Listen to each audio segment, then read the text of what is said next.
ৰাজ্যৰ পৰিবহণ বিভাগে নিৰ্মাণ কৰি উলোৱা ISBT এটা আমি মুকলি কৰিলোঁ। এই ISBTটোৱে উজনি অসমলৈ যোৱা যাত্ৰীসকলৰ যাত্ৰা সুগম কৰি তুলিব।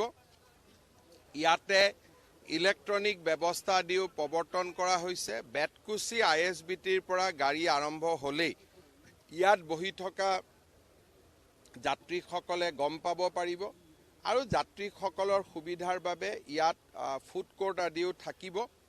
উজনি অসম আৰু বৰাক উপত্যকা আদিত যিসকল যাত্ৰীয়ে সঘনাই যায় তেওঁলোকৰ বাবে খানাপাৰা ISBT এটা সুন্দৰ এছেট হৈ পৰিব।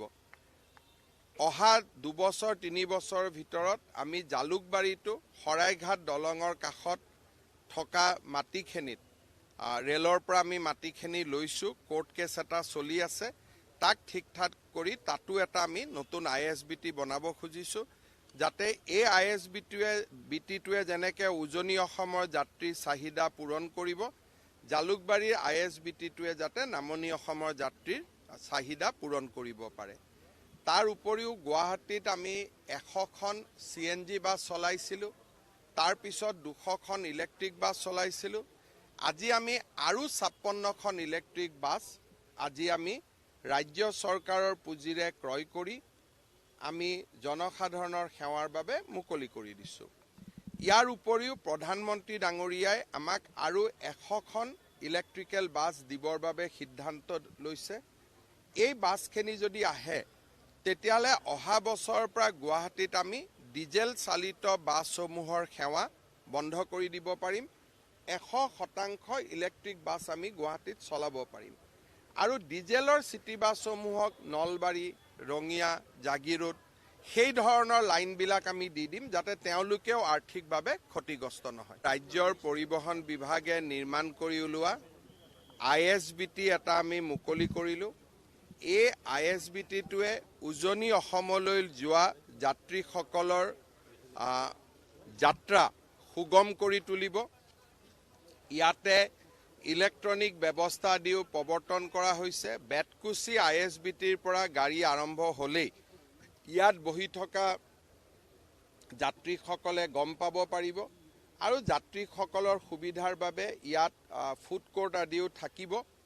উজনি অসম আৰু বৰাক উপত্যকা আদিত যিসকল যাত্ৰীয়ে সঘনাই যায় তেওঁলোকৰ বাবে খানাপাৰা ISBT এটা সুন্দৰ এছেট হৈ পৰিব।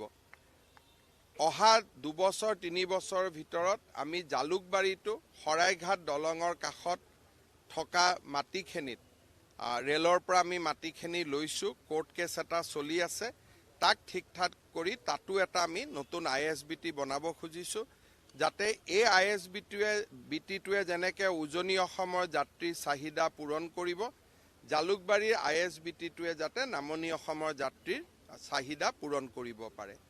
তাৰ উপৰিও গুৱাহাটীত আমি 100খন CNG বাছ চলাইছিলোঁ, তাৰপিছত 200খন ইলেক্ট্ৰিক বাছ চলাইছিলোঁ। আজি আমি আৰু 56খন ইলেক্ট্ৰিক বাছ আজি আমি ৰাজ্য চৰকাৰৰ পুঁজিৰে ক্ৰয় কৰি আমি জনসাধাৰণৰ সেৱাৰ বাবে মুকলি কৰি দিছোঁ। ইয়াৰ উপৰিও প্ৰধানমন্ত্ৰী ডাঙৰীয়াই আমাক আৰু 100খন ইলেক্ট্ৰিকেল বাছ দিবৰ বাবে সিদ্ধান্ত লৈছে।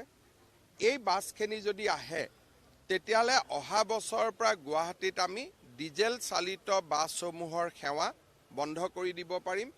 100% ইলেক্ট্ৰিক বাছ আমি গুৱাহাটীত চলাব পাৰিম। যিকোনো খবৰৰ বাবে যোগাযোগ কৰক 7099017330 লগতে 7099017110 নম্বৰত।